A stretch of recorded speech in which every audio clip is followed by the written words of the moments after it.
ይቅርታ አድርጊልኝ እናቴ። ይዛን ስትጓዝ የነበረችው ጀልባ ልታደርሰን አልቻለችም።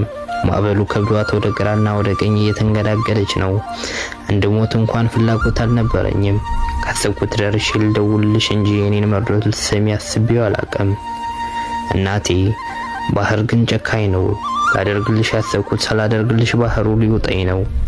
ሁሉም እዚህ ጀልባ ላይ ያሉት የራሳቸው ዓላማ ነበራቸው። እኔ ግን ያንቺን ደስታ ማየት ነበር ዓላማዬ። ይቅርታ በቃ እናቴ። ጀልባዋ ግማሽ የሚሆን በውሃ እየሞላች ነው። ከፊታችንም ኃይለኛ የሚባል ማዕበል እየመጣብን ነው።